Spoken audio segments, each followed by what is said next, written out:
All right, looks like hey guys, looks like my microphone, the microphone I normally use for making videos, was causing an issue in terms of not letting me start the live stream. So I'm glad I figured that out. Hope you know, only a couple of you here on right now, but yeah, I hope training's gone well this week. I was looking at some of the results from Milrose games, pretty impressive times. Um, Seeing Josh Kerr run 8 flat for 2 miles, and Grant Fisher breaking the American record at 8:03, and then had another the American record for the females running 9:09. It's just absolutely absurd what these athletes are doing out there now. Um, Yared Naguse running 3:47 for the mile indoors, and Hobbs Kessler running 3:48 for second. Pretty awesome to see those types of performances. Yeah, it's inspiring to say the least. You know, I even got to see my nephew Brock. He ran a new PR for indoors yesterday, running 15:14. So that was pretty awesome. Hey Edward, thoughts on float runs? You talking about like in terms of intervals? If you're like running fast and then running slow for your floats? I mean, in terms of I do like floats, especially. Yeah, absolutely. Yeah, I like doing that. Especially the fitter you get, the less of a and when the floats are even still at fast paces. I mean, you still got to slow down obviously to recover a little bit, but when you get to a point where you can run at a very strong anaerobic effort for the hard efforts, and then you're still running at relatively aggressive efforts even for the floats. Yeah, I think those are great for especially trying to get faster over any distance. Whether you're training for the 800-meter, or you're training for the mile or the marathon. Yeah, float runs are great. I mean, it's a lot like those fartlek workouts too, where one of my favorites was running like for an hour. Now this is when I'm in great shape, at peak shape. We're running for an hour, running for an 1 minute hard, 1 minute easy. But uh, when I could get to a point where I'm running hard right around 5 minute pace, and then I'm running my floats are at 6 minute pace, I know I'm in really great shape. And I got trained with a few Kenyans that got me going into that. And at first I couldn't do an hour. Obviously you got to start somewhere. I can only hang for them for about 30 to 40 minutes at first. But yeah, float workouts are great. Um, Especially just getting you out of your comfort zone. You're not going to be able to do um, you're not going to be able to do those types of workouts for long periods of time until you've obviously built that strong aerobic base first. You've started to really start working on speed training where race pace no longer feels as difficult. But yeah, that's yeah, flow workouts are awesome. Where are you at, Edward? What part of the world? I'm slower compared to last year's marathon prep. However, I'm running 25% more weekly mile. Cleveland. Okay, good deal. Yeah, I'm from Ohio too. I'm from a small town called Mingo Junction near Steubenville, Ohio. But I went to college in Canton, so great. Yeah, great state for sure. However, I'm running 25% more weekly miles. I feel that my fatigue is masking my fitness. Should I cut the volume? I feel that my fatigue is masking my fitness. Should I cut the volume and spend more time doing speed work? I have experience running ultras, so I feel endurance is not my problem here. Yeah, I mean, volume, if you're feeling, if you're feeling fatigue, sometimes, changing up what you're doing obviously will make the difference. If you run too much volume and you're feeling flat, lower the volume and continue to work on your speed work. And then as you get fitter, I mean, you're going to have ebbs and flows, obviously, in training. There's going to be times where you just, you feel like you're doing everything you can and still not improving. But then other days, a few days down the line, you're just nailing it. So adjust your volume somewhat and see how you feel doing a little bit more, spending more time on the speed. And then as you adjust to that, then start ramping up your volume a little bit more and continuing on with your speed work for sure. Yeah. Hey, Austin. Austin, hope you're doing well, man. What would you recommend for off-season mileage types of runs targeting sub 3 hours for the marathon?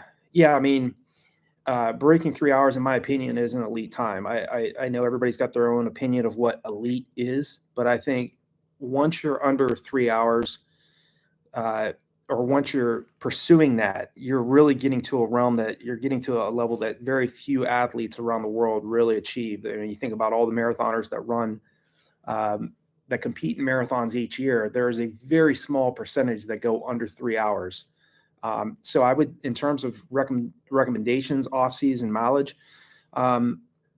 and the types of things I would be doing, I would focus on a longer buildup. Like I mentioned in a lot of the videos I talk about, I always say that, a 6-month buildup for a marathon, especially if you're trying to go under 3 hours, 24 weeks is optimal time frame. If you're trying to do it in 8 weeks or 12 weeks, man, it's going to be a challenge.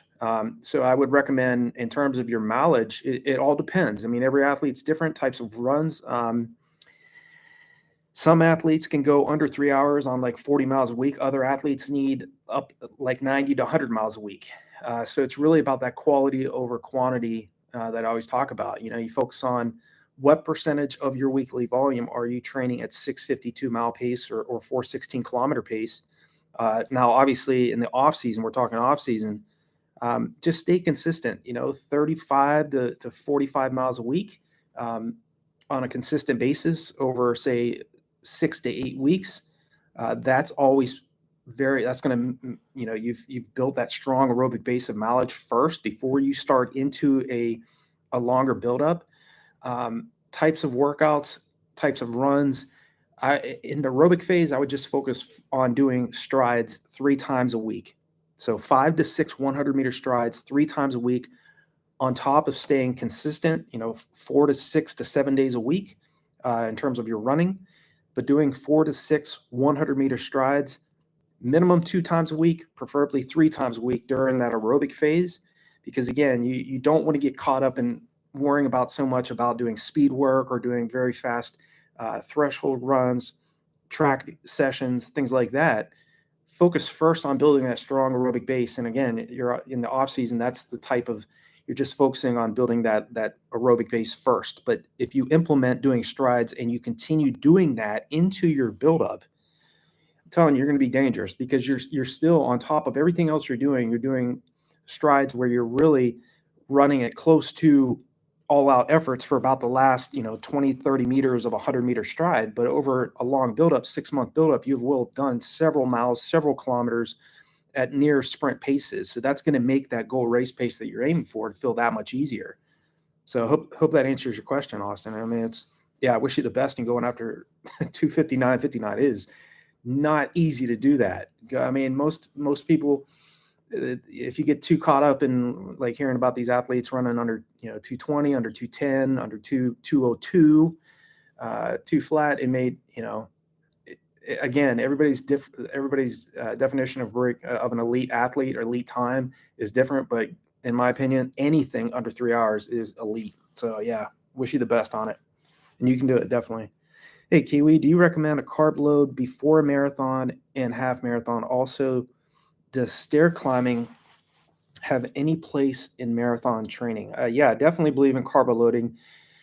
It's what you eat the week of the race, which is most critical. It's not so much the night before, which is still important, but it's what you're eating and how much sleep you're getting the 6 days leading into your goal half marathon and marathon, which is the most critical. Okay, because it's very natural for us, and I had it over the years too, where it's hard to get sleep the night before. You get caught up with just visualizing a little too much. You're going over the race, and it's tough to stay calm the night before. But what were you doing the 6 days prior to that, in terms of your nutrition, in terms of your sleep?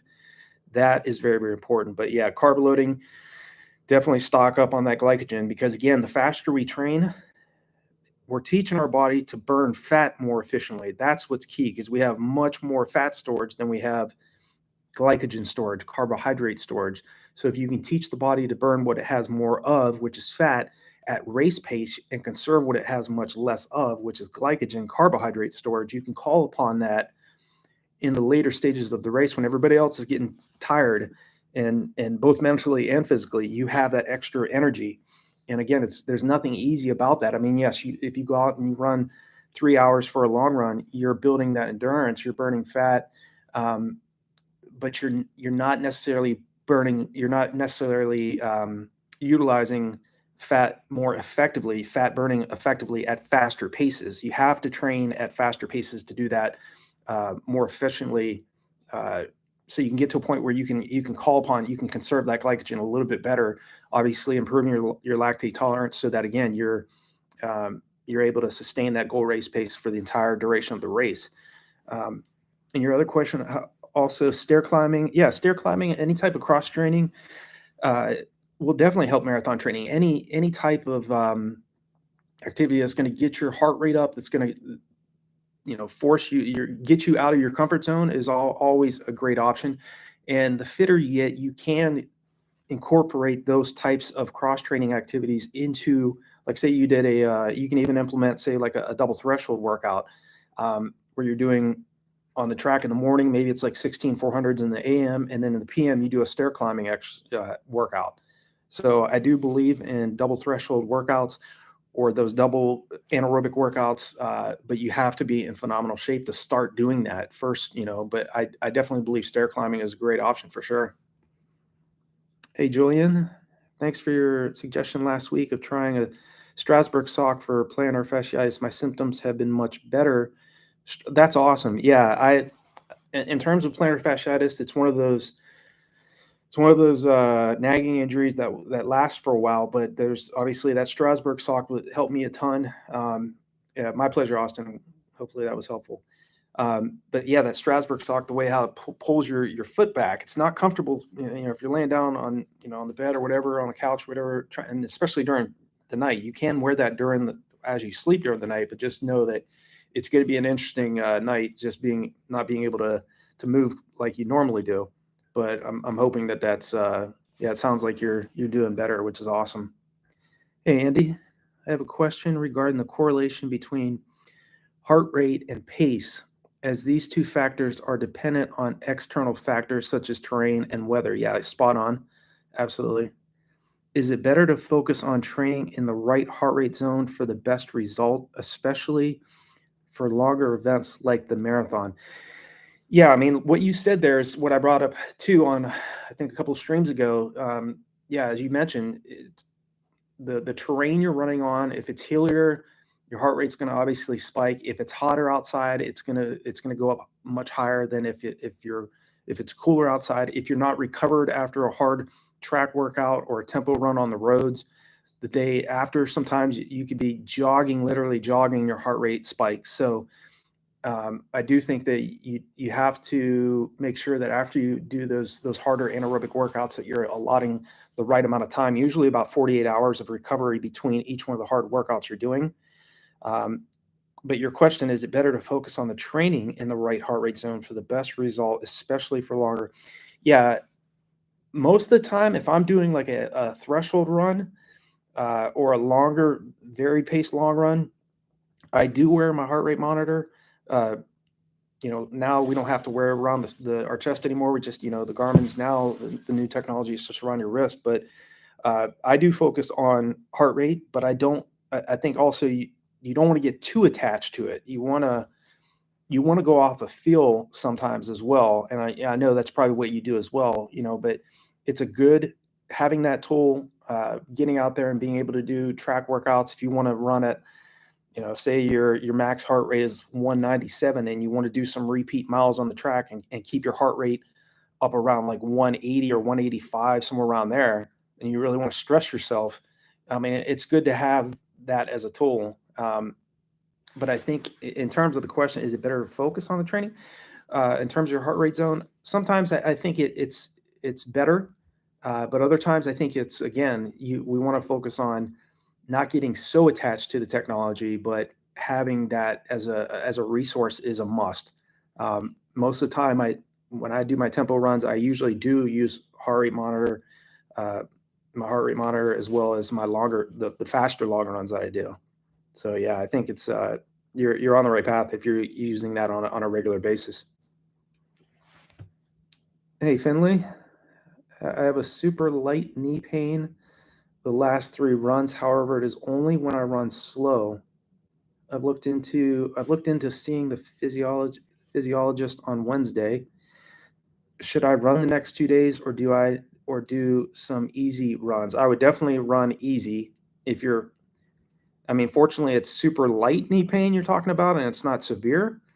But if that continues yeah, I would definitely not try any type of speed workouts or intervals for the next week. I would run easy, um, and most definitely, well, you're doing the right thing going to the physiologist on Wednesday. Um, that's good. Mixed and definitely, if you go out to run with that, um, warm, and it's knee pain. So yeah, I would warm the knee prior to the start of your run, and then ice it when you get back. So if you got a heating pad, uh, warm your knee for about 10 minutes before you start that run, and then ice when you get back. A lot of times I'd take styrofoam cups, fill them up with water, maybe 5 or 6 styrofoam cups, fill it up with water, freeze them, and then when they unfreeze, you can just peel off the sides of the cup, and you can use that as a massage remedy type, slash tool. But yeah, I wouldn't do any type of extremely fast or hard workouts the next 2 days. If anything, I'd take tomorrow off and maybe jog, and I mean jog on Tuesday, and then go in and see the physiologist on Wednesday. Yeah. Yeah, my pleasure, Andy. Hey, Torin, I'm running my first 10K in April. I live in a very hilly part of Georgia, so I tend to run based on heart rate instead of pace. What are your thoughts on setting a heart rate running goal, a race? What are your thoughts on setting a heart rate running goal, a race instead of goal pace? Yeah, I mean, every athlete's different. Some athletes are going to focus on pace. Some athletes will focus more on heart rate. I would go off of pace, because I've never ran a race, and I started running in 1992. I'm still training. I've never run a race wearing a heart rate monitor or focusing on heart rate in a race. But that's me. That doesn't mean that's, and I know numerous other athletes out there focus on heart rate in the race. It's okay to because again, if you get too caught up in worrying about what the watch is saying or what your heart rate's at, you're not focusing 100% and on the race itself. So most of the time, it's just focusing off of the overall effort, how you're feeling in the race, rather than worrying too much about the specifics of what heart rate am I at. Now, again, at the start of the race or at the end of the race, you're going to see with those splits and how your heart rate went up and plateaued and went down in different areas.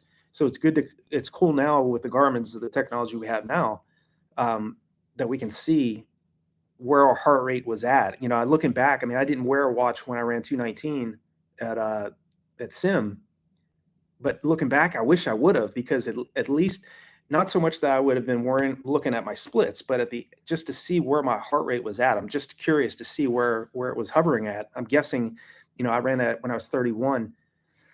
I'm guessing I was probably hovering around high 170s, maybe low 180s at times in that race. But yeah, I would focus on, and again, every athlete's different, but I would focus on the goal race pace that you're aiming at. But if you want to change it up just to see, just to keep it interesting, maybe consider focusing on heart rate during a race, and say, hey, I want to try to aim to keep my heart rate at around 90% of my max heart rate throughout this whole race, maybe going off that, because usually we race right around our anaerobic threshold or slightly faster than anaerobic threshold.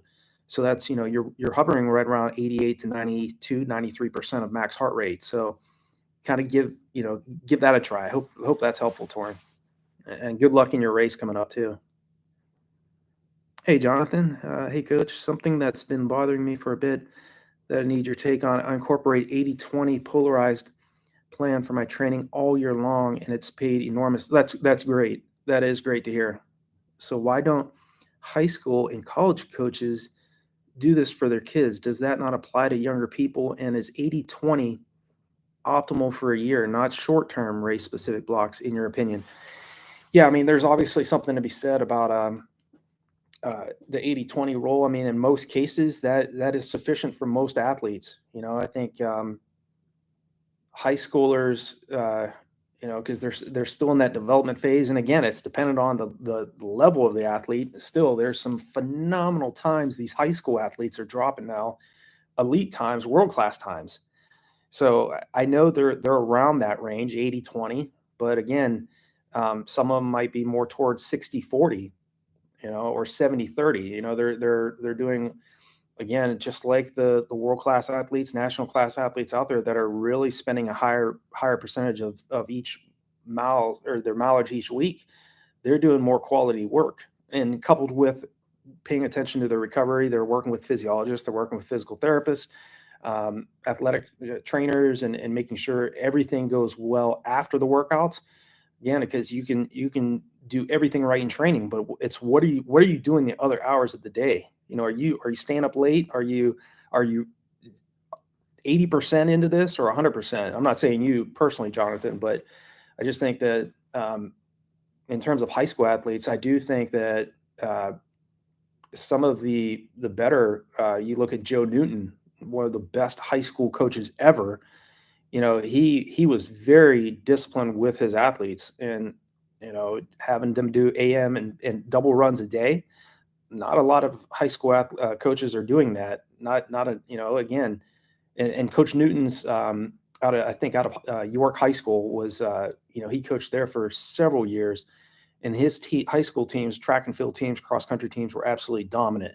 And again, they were doing more mileage, but they were doing more quality work. So I think too they probably did an even more higher effort than an 80-20, but in most cases, 80-20 is still sufficient.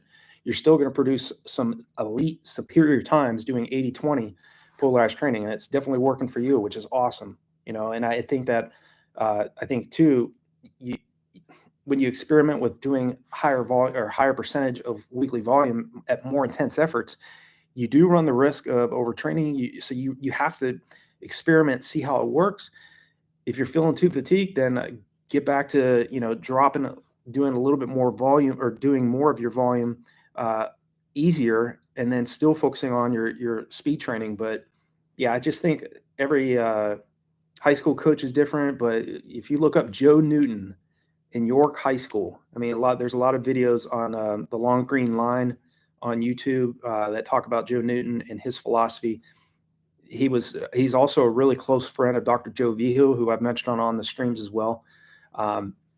Yeah, Joe Newton definitely, and his teams definitely focused on those staying consistent with the mileage, doing double workouts. They did more mileage, they did more quality work, and the results definitely paid. You could definitely see that the results are paying off. But I think too, it's awesome to hear that you're really seeing some results from doing the 80-20. And I think that there's much to be said about that. There's so many examples of great athletes out there that are doing 80-20, setting up their training in that way, that are really producing some phenomenal results. So yeah, continued success to you with that, Jonathan. Hey, Austin, for someone who isn't sure exactly what their max heart rate is, would you recommend getting it tested or using RPE for zone 2? Yeah, I mean, the best way to get it tested is to, if you want to be a little bit more technical, yeah, getting a VO2 max stress test and actually, or a lactate threshold test, either one of those, and seeing what your max heart rate is.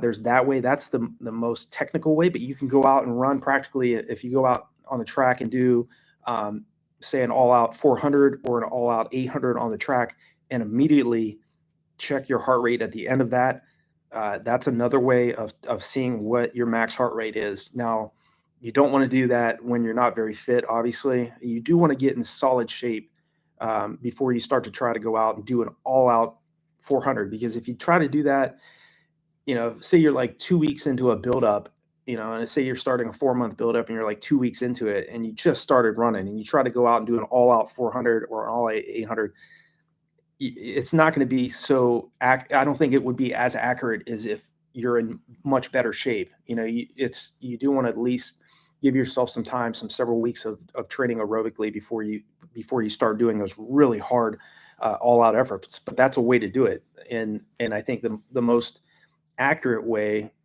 is if you get with a really good exercise physiologist that can test you. I think, doing a lactate threshold test, or especially a VO2 max stress test, which will stress you to the point where you have to stop. I got one of those at Dr. Randy Wilbur tested me at the USA Olympic Training Center when I was in Colorado Springs, and it was awesome to work with him. If you look up Dr. Wilbur, Randy Wilbur is his name. He's one of the best exercise physiologists in the world, and he did the same thing. They basically just, if you've ever done one, preach to the choir, but if you're new and you haven't done a VO2 max stress test, they'll place the oxygen mask on your face. You're running on they'll test you on a treadmill, and they'll they'll run you at a specific intensity, usually for about 2 to 3 minutes. They'll stop, test your blood lactate levels. They'll raise the percentage of the incline on the treadmill, and then increase the speed. And they continue to do that in 2 to 3 minute increments until you can't do it anymore, until you have to stop. That obviously shows you not only your VO2 max, how much lactic acid buildup you're producing at certain intensities, but again, it stresses you to the point where you're at your max, so you find out what your max heart rate is. But again, that's way too technical. And so many athletes don't have access to those types of resources at times. But again, like I said, if you want to get a good estimate, do an all-out 400 when you have some decent shape, or an all-out 800 on the track, and then immediately test your heart rate. And other guesstimates they have out there is taking your heart rate or your age and subtracting it from 220. Ballpark, it's going to be off a little bit, but that's another option that you have in terms of finding out a guesstimate of what your max heart rate is. So yeah, my pleasure, Torrin. Hopefully I answered your question there. Hey, Sean, hey, mate, we're aiming for 310 in April. I did a 17 miler, 4 mile warm up, and 2 rounds of 4 miles at 6:30 mile pace. Okay, nice. With 1 mile float at 7-minute pace. Then did 1 mile at 6:09 with 2 mile cooldown. Is this decent for? Of course it is. Yeah, that's an example. That's an example of a very paced long run that I talk about. You get beyond just going out and trying to run steady and very easy for your long runs every single weekend. If you're doing a mixture of this, dropping down to 6:09 pace, you're running, 6:30 pace, you're running 6:09 pace. I would even, if you're trying to go 310 and you're going in the right direction, spend some time, even trying to get under 6-minute miles for a couple of those miles, maybe a 5:45 here, 5:55 there. Run a few miles at 6:30 pace, and you're doing it. You're right on. So I think you're definitely in great shape. You're in the right physical shape. You're doing the right types of intensities to get to a point where sub 310 is possible. Where are you running? Where are you aiming to run the 310 at in April? Boston? Yeah, because I think that those types of runs, that was what helped me go from 243 to 219. Of course, I was doing track workouts, under 5-minute pace. I was trying to get to a point where I could go under 222. And but one of the key tactic I used to go from 243 to 219 was that consistent mileage, but also varying up my long runs every other week. And the long run was without a doubt the hardest workout I did, without question. Oh, Austin, okay. If you have a chest strap heart rate monitor, do what Nate said. Start at a quick but not killer pace. Yeah. And every 3 minutes increase, speed by 0.5 miles per hour and the incline by 1% till you're smoked. Absolutely. He's spot on. Yeah. Yeah, because it's only going to get harder. You're going to, the faster we go, the more lactic acid it's built up. But to find out where you're running at, if you look at like Ilya Kipchoge, Kenny Bekele, all these great runners, Kelvin Kiptum, Paula Radcliffe, these athletes they're not only, very hard workers, very strong athletes, but genetically their physiology, their ability to run at very fast paces and produce very small amounts of lactic acid helps them, and then there's other athletes. I mean, I'm an example of it. when I'm running at goal marathon pace, I produce more lactic acid. But again, you can make up for that. You know, if you're not so talented, you have to work. You have to make up for that with just staying consistent with your mileage, making sure you're staying training well during the week, paying attention to all the other areas. But some athletes just have that ability to run at very, very fast paces and not produce that much lactic acid. And that's why they can just continue to go. But if you're training a high volume, you know, a high percentage of your volume at more intense efforts, you know, you're going to be that lactic acid buildup, like we always talk about, you know, improve your body's lactate tolerance. You know, running easy, you're producing such a small amount of lactic acid, you could readily, you know, clear that very easily. So it's not you know, it's not a task to go out and run easy, but it is an art form to run fast. And the only way to run fast and to sustain that pace, as you all know, is to train hard, train fast, and also make sure you're paying attention to recovery, because all the benefits come in the rest. You know, so look up super compensation if you guys don't know about this super compensation. Look that term up when you're free today, later today, or whatever. But very interesting physiological adaptations occur in that training philosophy. So, hey, Sean, cheers, mate. No, Manchester, UK. Ideally, they want to crack at that sub 3. Okay, awesome. Yeah. I wish you the best. And so you're going after the sub 3 in Manchester, or you're in Manchester? Because again, if you're the athletes that are trying to go after any type of PR in the marathon, you definitely pick a course that's going to be conducive to set you up for success. You know, if you're trying to run a new personal best, get on a flat course. You know, run a Rotterdam or Berlin, Valencia, Chicago, London, Amsterdam, another great one. You know, I spent a little almost 2 years living in Belgium, and just a lot of flat courses over there. You know, so do your, you know, get on a flat course, especially if you're going to try to break 3, because like I said, sub 3, in my opinion, that's elite time. Hey, Yusuf, can I train my upper body like bodybuilders as a runner who also wants muscle? Hey, can I train my upper body like body? Okay. Again, I think it all depends on the athlete. I know that some of the top runners I've worked with are bigger runners. You know, Dan Brown was an example of that. Dan made he's a 2-time Olympian. He wasn't like a bodybuilder. I mean, you don't want to get into the gym and focus so much on building mass. I would focus more on just focusing on strengthening the running muscles of the body. Okay. Don't focus so much on training heavy all the time. You can train heavy at times, but I would focus on lighter weights with higher reps. And again, there's a time to train heavy, but if you're going in there to, you know, are you trying to run faster, or are you trying to become a bodybuilder? You know, so I mean, in most cases, I'm sure you're trying to run a faster time.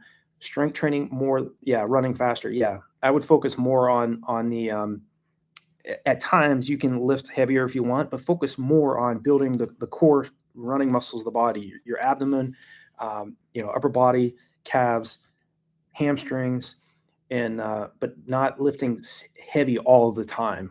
And I hope that answers your question, because yeah, I think that's you gotta, because I see a lot of athletes that do a lot of cross training. They do a lot of, you know, cycling. They do you know, other swimming, all these additional things on top of their running. And, you know, even when Lisa Rainsberger, who won the 85 Boston Marathon, she coached me for about 3 years. And she said, you know, is your goal to run faster, or is it to do a ton of different types of activities? And you got to find that energy expenditure, you know, so don't try to overdo it in training. You know, focus on, if I want to run a faster time, I need to put all of my focus mainly on running, but focus still on doing one. I would focus on doing one strength training workout a week. So like 1 or 2. Yeah, I would do 1. Some athletes out there do 2, but again, I just think that the higher mileage you're doing, the track workouts, the road workouts you're doing, if you add in all those additional stressors and you overdo it, you know, there is a point of diminished return. So once per week is good. Yeah. Hey, Sean, Manchester Marathon. Okay, good deal. Original goal was 310, but ideally sub 3. Only problem at the moment is I have to reduce my mileage from 60 to 40, 60 to 40. Yeah.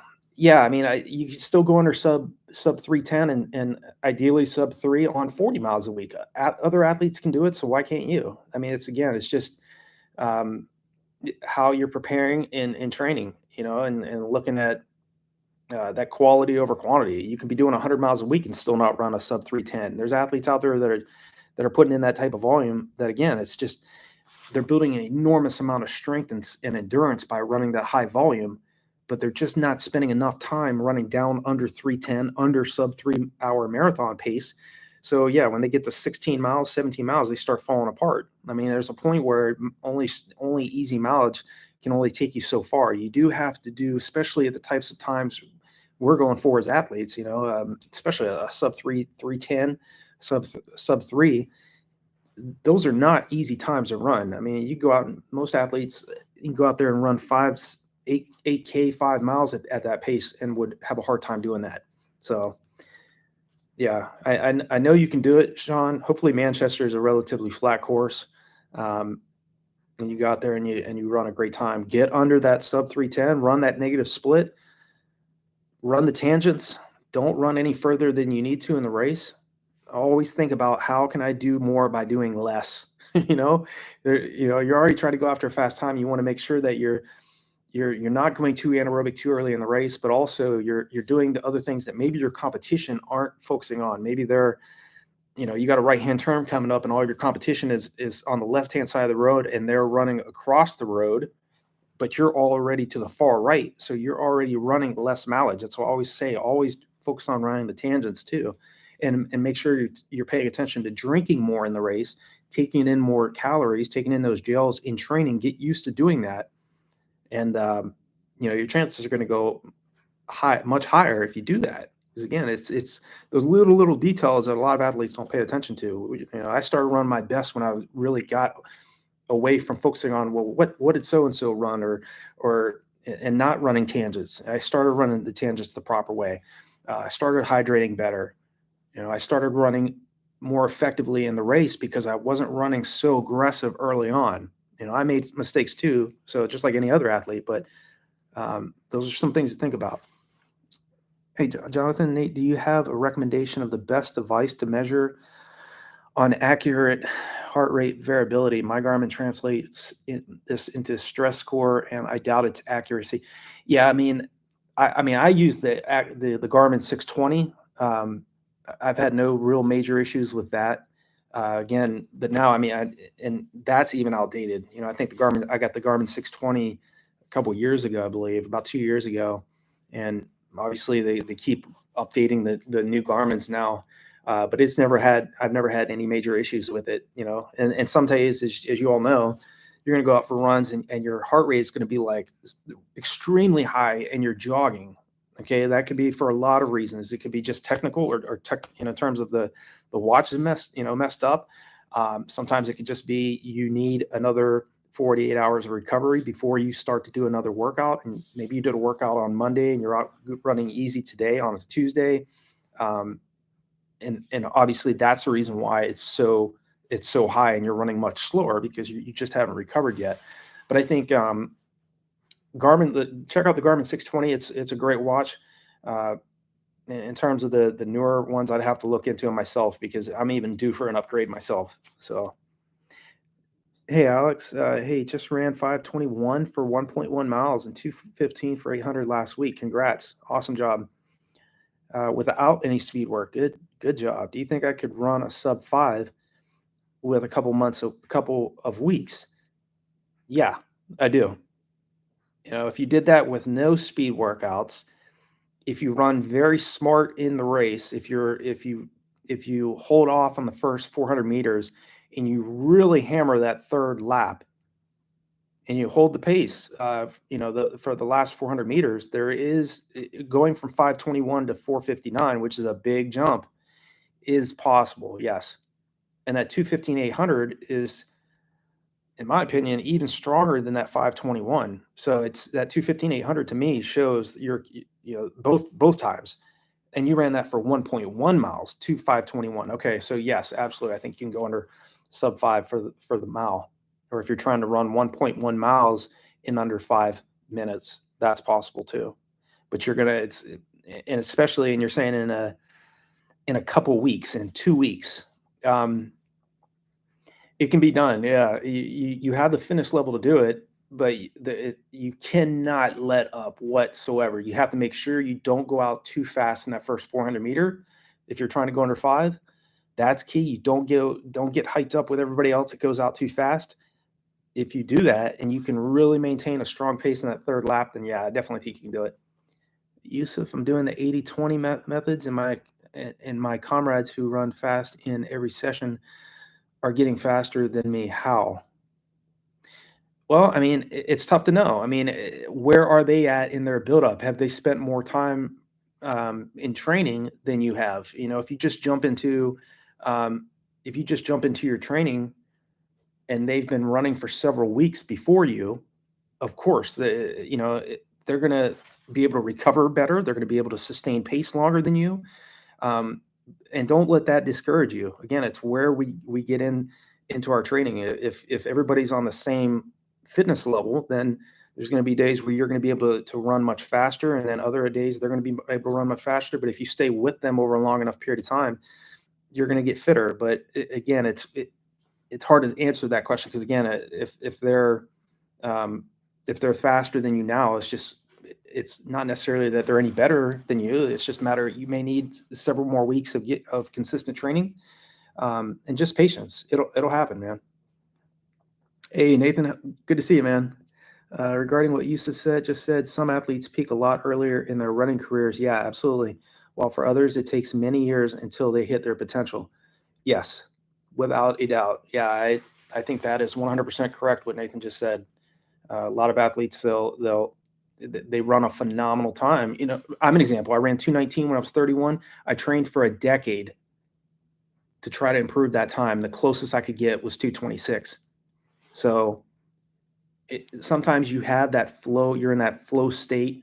It's the only way I can explain what happened that day. Obviously, I was in great shape, but sometimes athletes will peak. You know, I peaked when I was 31. I don't know. I'm not saying I can't still run that fast. It's a huge ask, but some athletes will peak when they're in high school. Some athletes will peak when they're in college. So everybody's different. And if you're going after a really fast time, it's very hard to duplicate those golden moments.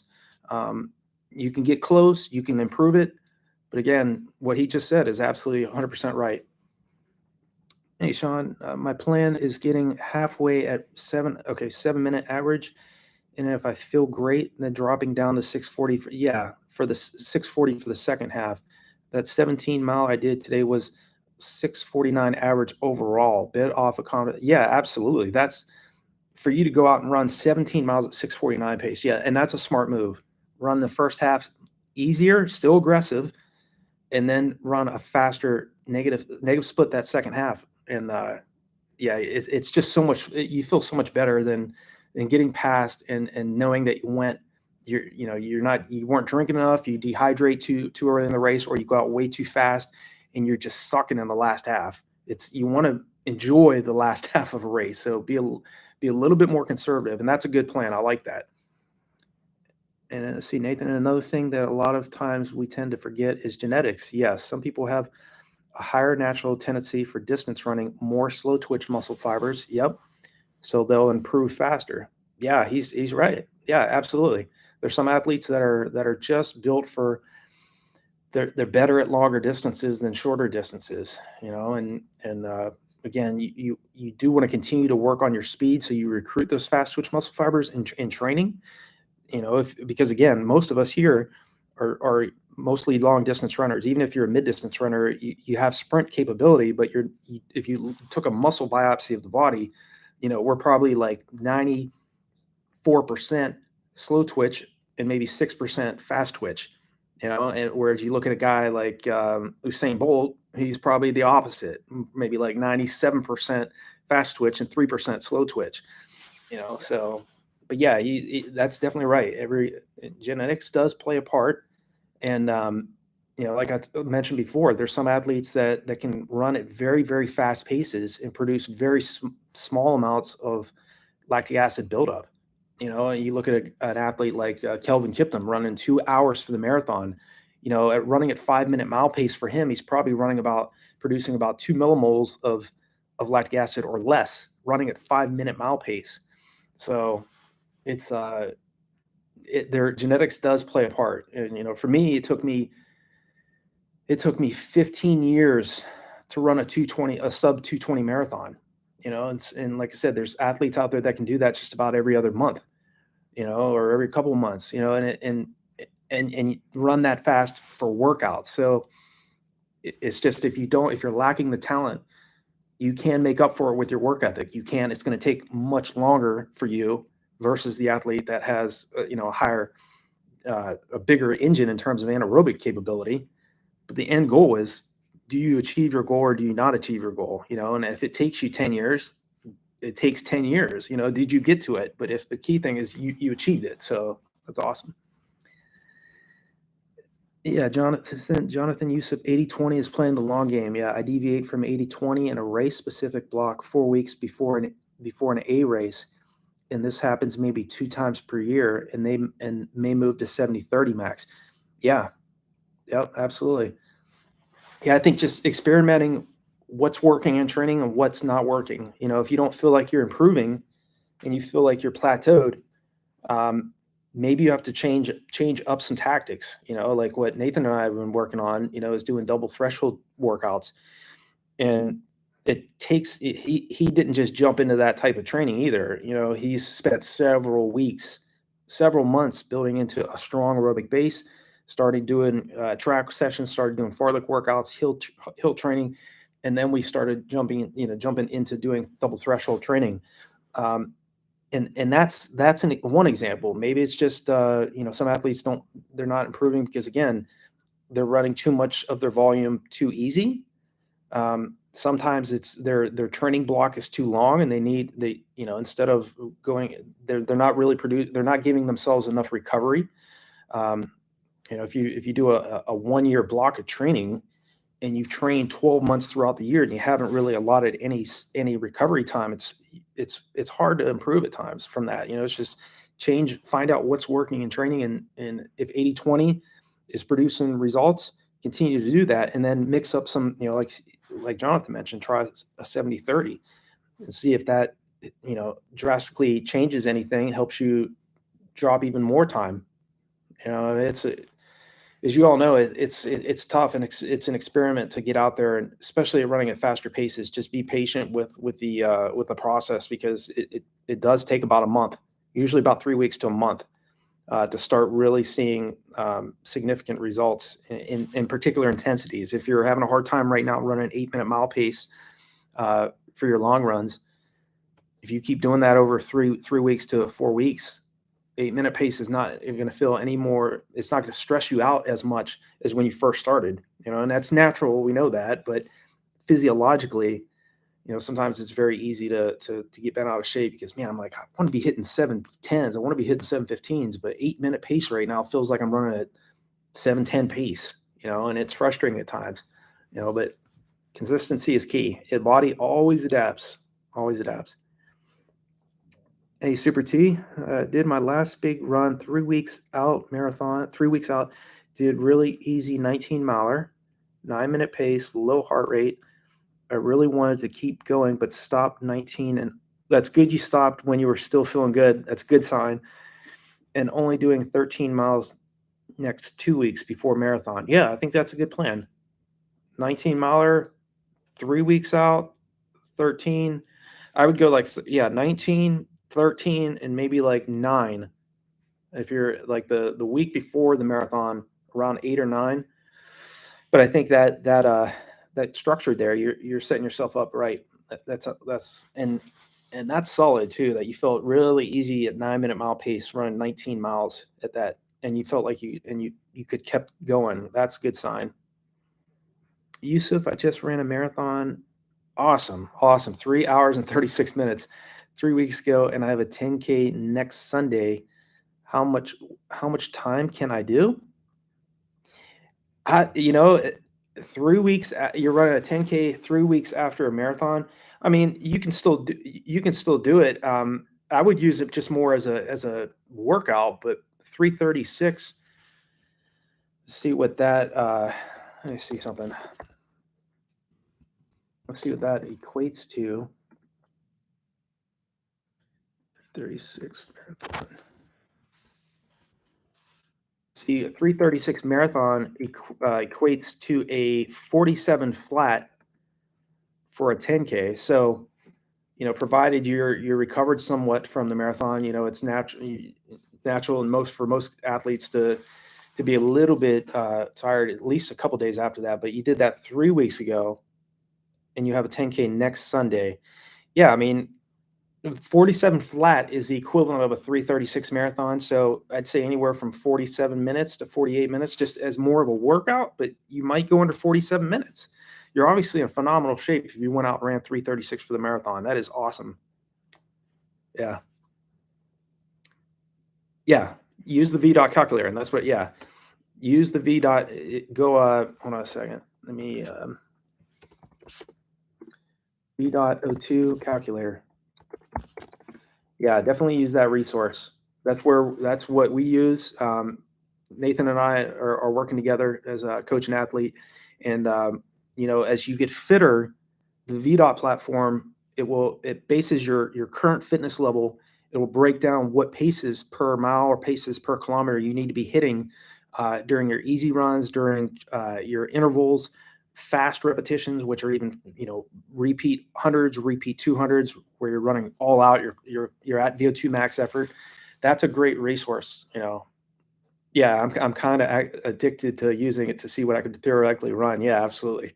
Yeah, I look at it a lot too, just to, you know, looking at uh, my past performances and to see what they're equivalent to, and what I could do even now as an older athlete. Yeah, Yusuf, I will use it and I will aim for that sub. Yeah, absolutely. Yeah, you're in the right type of fitness there. Yeah, 336. That is no joke. I wish most athletes, they always look at all these athletes running twos and stuff, but man, especially when you're getting closer down toward sub 3 hours, which in your case you have the capability to do it. There's a lot of athletes that go from 336 to 250 to 258, you know, 56. Um, you know, I coached a guy that went from 346 to 258. So you're 10 minutes faster than he was, Yusuf. So it's inspiring. You know, you look at, and we're in a sport where we can run. Oh, and you did that in your debut. Yeah, that's awesome. Yeah, we're in a sport where we can run fast for several decades. And you look at these guys in their late 50s. There's a guy from Spain who just ran a 234 marathon at age 60. You know, and he came off of he had like a 13-year break from running, and the first year he came back, he was 57, and he ran a 227 for the marathon. So you know, and that to me, that's inspiring. I mean, he's 10 years, that was 10, I'm 47, you know, and he ran a 227 at 57, you know, and then ran a 234 when he was 60, you know. So a lot of times, if you still have the desire to do this, there's no excuse. There really is no excuse. It's either like you're either all in or you're not, you know, and you surround yourself with the right people, as you all are doing. You know, you for me personally as a coach, you know, working with somebody like Nathan and the other athletes, these athletes have enormous amount of drive and motivation, and they're going to continue to get great results. And utilize what you have, you know, what your creator gave you, and stay focused and stay patient with yourself. You're going to have times where you're doubting yourself in training. You're going to have times where you're just fired up and you feel like you can run through a brick wall. But it's those days when you don't feel the greatest, and you really question what you're doing out there, or you don't have a teammate to push you along. And you're out there and it's early in the morning, or it's super cold out or really hot out, and you're like, I don't really need to be out here. But again, it comes back to, what is your why? What are you doing? And how badly do you truly want success? You know? So I think too, it's important to, you know, visualize that. Don't just put in the physical work. Focus on the other things that other top athletes do. You know, they're always learning. They're always studying what the best athletes, best coaches do. Yeah, spot on, Yusuf. Yeah, motivation's key. Give us some of our mantras for that last, the last. Let's see what. Yeah, absolutely. Yeah, it just comes the mental side of training is so key. Just being consistent and going out there on a daily basis. You know, and I think too, if you are fortunate enough to have athletes around you that are better than you, um, you know, and it's sometimes you can get depressed at when you can't hold the paces. Then like when I was in Colorado Springs, I trained with John Mikowski. He was a sub 4 hour or sub 4 minute miler. Uh, Phil Sakala, who also broke 4 minutes for the mile. They were both West Point grads, and we would be doing repeat miles, 6 1 mile reps at 6,400 feet, and I was running 442 to 444 per mile. We were given 2 minutes rest, and they were running in the 420s, just pulling away from me. And I'm just like, there's times where it's good. You're going to just get pushed out of your comfort zone. You're going to run times that you probably wouldn't be running if you were doing it by yourself. But even if you're out there and you're training alone, think of how much easier racing is going to feel when you have somebody there to help you. So yeah, definitely. Yeah, Nathan, definitely relate to those moments where you doubt yourself in workouts. Just got to remember, not every workout will be a great one, and that consistency is key. Absolutely. Yeah, you're gonna have just piss poor workouts and days where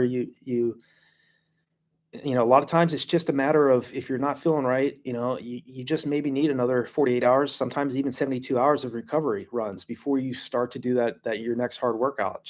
But don't let the bad days get the best of you. It's just every workout builds on the next. Whether it's an easy workout, every single day, every day you do this on a consistent basis will pay huge dividends in the end. So yeah, absolutely, Nathan. Hey, Jess. Hey, Coach Nate. Looking to do my first marathon this spring. What are your suggestions to pace it correctly? When should it start to hurt? When should you start to speed it up at the end, and how? Again, it comes down to your fitness level and practicing that in training. When I ran my PR in the marathon, I didn't really start to really hurt until mile 23. And then I've had other marathons when I wasn't quite as fit where I really started to hurt really bad at around mile 14 to 15. So I think if your training block is long enough, especially if you're training for a marathon or a half marathon, 16 weeks minimum, 20 to 24 weeks is optimal. Longer buildup is better. You don't have to hit a wall. Like I said earlier, it's you want to train the body to burn fat at race pace and conserve what we have much less of. We don't have that much carbohydrate stored in the body compared to our fat storage. So in most marathons, some athletes they feel great from start to finish in the marathon, and that's obviously every athlete's dream to run a PR and not and just to feel great the whole way. But in most cases, even if you're in phenomenal shape, you are definitely going to you hear this mindset of the first 20 miles and the last 10 kilometers of the marathon. There's two segments of it, and they're partially that is mainly true. It's getting through that first 20 miles the best you can, and the race really starts to happen and during that last 10 kilometers. For me, I was in a big group of Kenyan athletes: John Kathoga, Moibin or Laban Moibin, who ended up winning the 2007 California International Marathon, and John Kathoga. They were the only two that held on. I was with them and about four other Kenyans that fell off of us. And at 21 miles, I lost contact with them and then really didn't start hurting really bad until mile 23. So again, if you've trained properly, you want to extend that feeling of feeling good. So paying attention to making sure you're taking in enough gels, taking in some calories during these longer races, you're hydrating well, you're practicing in training efficiently, running much faster than your goal race pace. So that, again, we want to get that pace to not feel so aggressive, so that again you don't start hurting until the last few miles of a race. So that's normally in most athletes' cases, it's the last few miles of the race where you really start to hurt. And let's see, when should you start to speed it up at the end? Yeah, if you can, like I said, if you can maintain the pace and pick it up in the last 2 to 3 miles of a, in this case, the marathon, you're going to be effective for sure. How should you be able to sustain it, or how long should it be comfortable in the beginning before it gets tough? Yeah, I mean, it's going to feel comfortable at the beginning. But again, it's not going to feel comfortable if you go out way too fast and you do you go out way too fast in the first half and you really struggle in the second half. It's, every race is different. In the marathon, you have much more time if you make a mistake early on, you can make up for it, versus if you're racing an all 5K on the roads or on the track, if you go out way too fast, you don't have a lot of time to really make up. So I hope that answers your question, Jess. I just think that you really have to, especially for the marathon, train like a professional. Make sure that you're not running so much easy aerobic time mileage, that all you really are is just very strong running at slow paces. There's still a place for running slow, and it's still important to run and build endurance.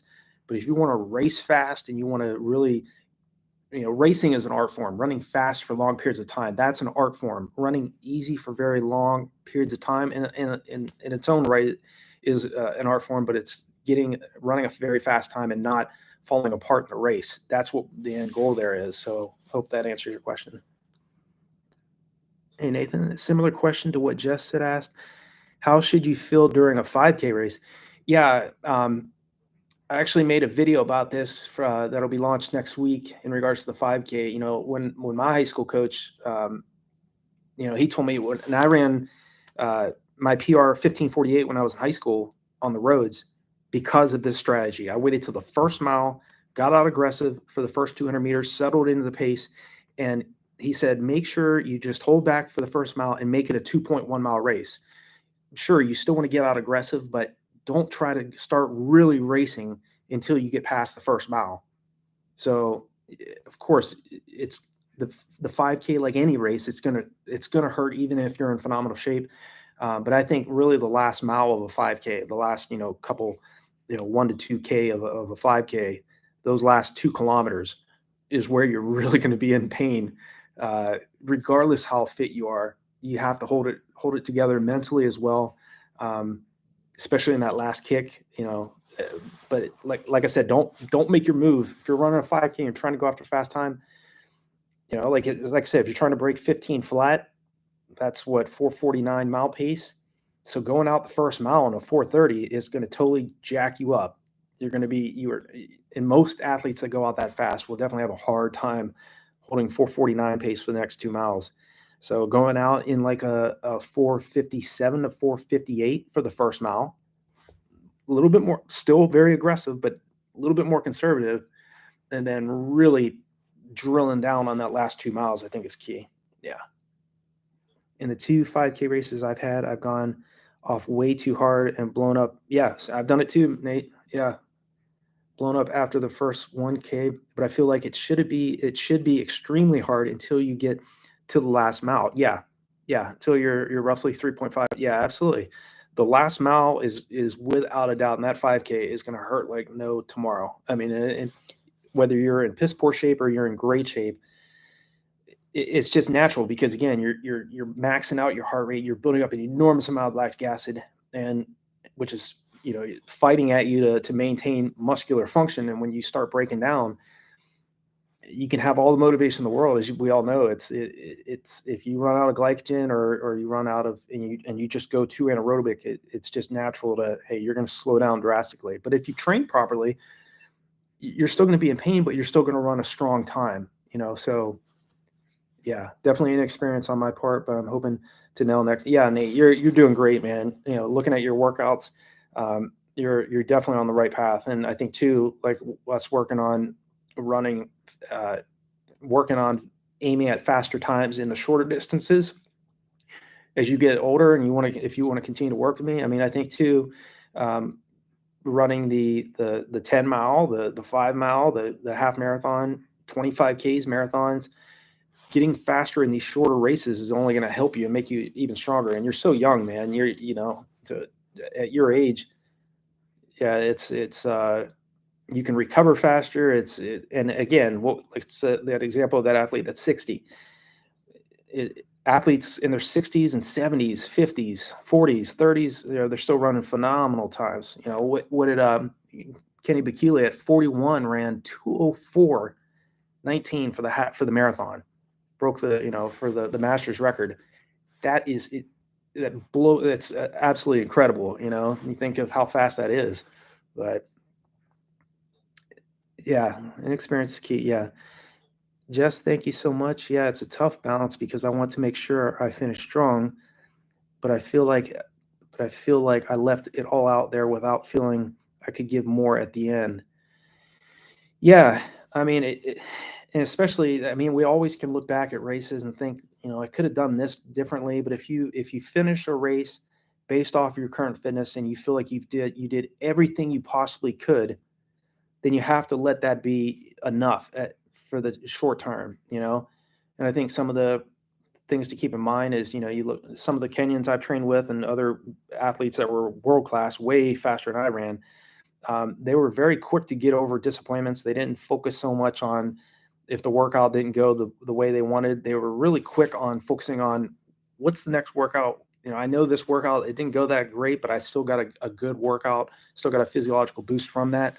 They're very quick to get over disappointments. So it's something to keep that in mind as you go through your training. And even if you go out and you do if you're doing intervals on the roads and they're just not, the splits you're hitting aren't just there, or on the track, don't get too disappointed. I mean, there's days where you're not going to be on, and there's going to days you're going to be feeling like you're just jogging out there and just nailing your splits, and it's just that consistent workouts, those consistent training over long periods of time make the difference. And surrounding yourself with the right people, getting mentorship. I mean, I'm always looking to learn from other athletes and learn from other coaches and reading. I think that's important. Find out what the best are doing and mimic their work habits. You don't necessarily have to be them, but you can find out, okay, hey, maybe this small change in my training, maybe running more mileage or running more of my mileage faster, or maybe changing up the paces in my long runs, these little things, or maybe running tangents, paying attention to my hydration, working on my nutrition. Maybe these are things that I can work on that are really going to help me get to the point where I'm not only achieving what I want, but I'm surpassing what I want in terms of my short and long-term goals. So yeah, just, like Nathan was saying, just stay consistent. There's inexperience. We all dealt with going out way too fast in our races. When I PR'd on the roads and on the track, it was when I started to learn from those mistakes. Not trying to win a 1600 meter when I was in high school, not trying to win that by going out 60 seconds in the first 400 meters of a 1600. Looking back, it was just, I wish I would have been a little bit more smart. But we look back and things like, and find out things that we can adjust to, so and improve upon. So, hey Kay, I start my final 3 weeks to my marathon this year, and I was wondering when you recommend for a taper. The group I run with all around 240 marathoners, and they recommend 10 days. Yes, okay, that is what I recommend. 10 days. I've set all my PRs on 10-day tapers. I think that there is something to be said about the 3-week taper that a lot of athletes, we've all heard about 3-week tapers. It can work for many athletes, and it does. But I really think that the big mistake a lot of us make is we start dropping our volume and our intensity too far out from our goal race. And a lot of times you feel like if you start doing that, you start dropping the intensity, you start resting 3 weeks out, you feel like, man, I should feel really good. I've dropped my mileage, I've recovered, I've allotted sufficient time. But really, a lot of times it makes athletes feel more lethargic and tired instead of really energized and motivated going into their race. And what I found is a 10-day taper works best. What's worked best for me, and a lot of athletes that I've coached or invested in training plans that I've made, they have gotten phenomenal results off of a 10-day taper. So I hope, that's what I would recommend. I wish you the very best in the next final weeks of your marathon buildup. I would do 4 days out from this marathon that you're about to go after. 4 days out, I would do a 3 mile run at goal marathon pace. 1 mile warm up, 3 miles at goal marathon pace, 1 mile cool down, and then that's it. Shut it down. The next 3 days leading after that workout, either jog or take off, because they're at that point now, at that point, you're only a couple days away, a few days away.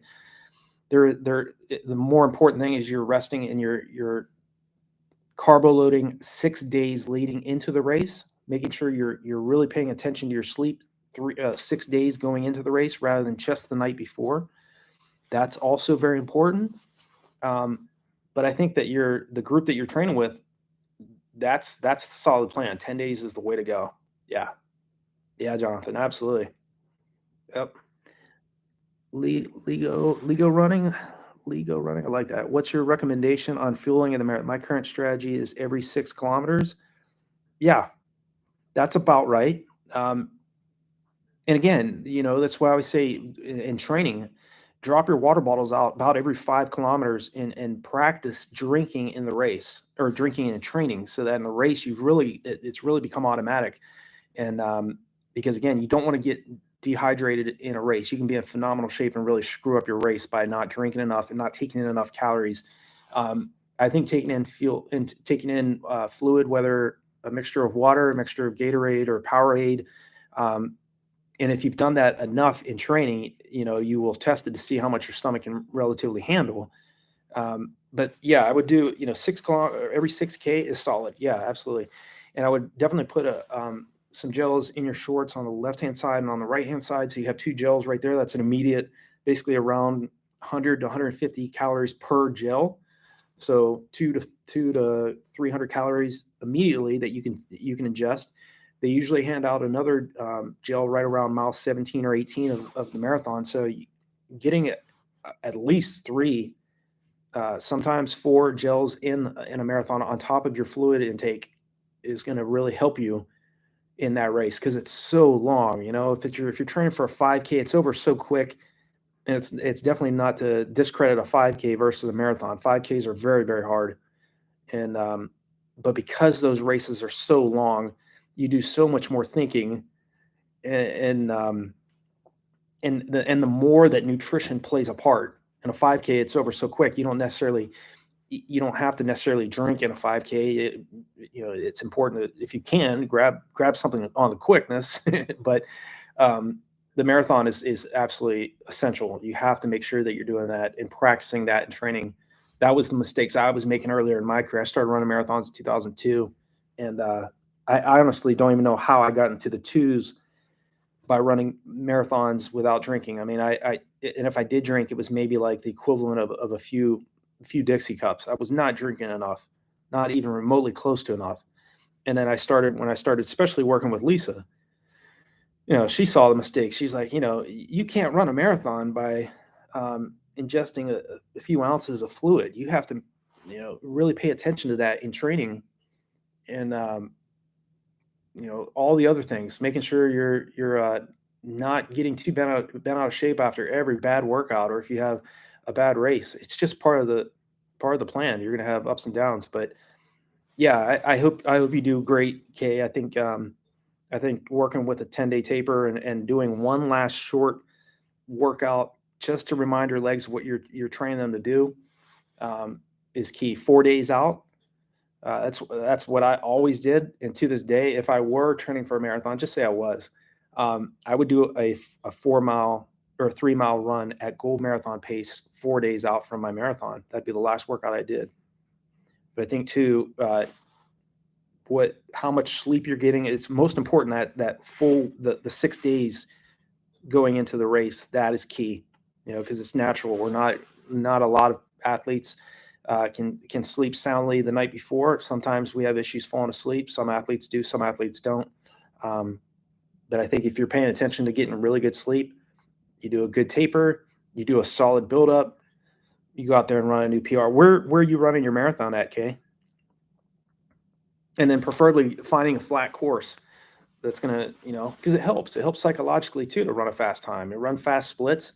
And then, racing shorter distances over hillier terrain, whether it's 5K, 5 mile, do some some time trials over hillier terrain. And then once you get to the flat course that you picked, it's going to make it feel that much better, because again, you spent so much time training over hills. So yeah, I hope the marathon, you said most of your group is 240 marathoners. Okay. Yeah. And that's another great thing that you have going for you, is you're really surrounded by some very, very strong runners. I mean, 240, that's what is it? 60, I think that's 606 per mile pace, if I'm incorrect, but not a lot of athletes are able to go out there and do that. Many athletes can go out there and do it for 5 miles or maybe 10 miles, but going out and doing it for 42.2K, that's a different story. So yeah. Yeah. So I don't know if all of you heard, but Milrose, seeing what happened today was pretty awesome. Seeing the women's American record for the mile, St. Pierre, she ran 4:16. And then Yared Nuguse ran 3:47 for the mile. Just missed his American record. And then, yeah, I thought the 2 mile too for the men was awesome. Running Josh Kerr running 8 flat for 2 miles, and then Grant Fisher running 8:03, breaking the American record. And then Cole Hawker was third in 8:05. And then hearing the American record for the women too, running American record for the women is now 9:09 for 2 miles. Pretty incredible times for sure. So, but hey, I'm gonna jump off here for this week. I hope you all have a great week, great evening, the rest of the evening, wherever you are in the world, and continue on with your training. I know a lot of you are doing really some phenomenal workouts. Nathan, an example, athlete I coach personally, to see what he's doing, but and hearing from all of you as well. Like I said, continue to leave comments on the videos. I'll definitely respond back to all of you. Just hearing what you guys and gals are doing out there really inspires me as well. I enjoy making the videos. I enjoy taking some time out to help the best I can, but hearing from you all inspires me and fires me up. Hearing what you all are doing too, it's very, very impressive what you all do. So stay focused with this. Stay persistent. When you're out there by yourself, just remember what you're doing. Remember, there's going to be some hard days ahead, and but we got to get through the hard days in order to get those new personal bests. So yeah, thanks to you all as well. Wish you all the best. I'll talk to you guys here. I'll jump back on next Sunday, Lord willing, and 4 p.m. And got some good videos coming up this week. Hope you all enjoy them. And like I said, leave comments. Let me know what you think. Leave your input too, because what you guys and gals share too is just as much vital to this channel as with what I do. Okay, you all have something to share as well. And if you have some input, if you have something that's, hey, I heard what you said, can you explain that a little bit more? Just, that helps me too. So yeah, have a great evening, you all. And thanks for stopping on the live stream here. Appreciate what all you all are doing. And I'll talk to you all next week. Okay, take care.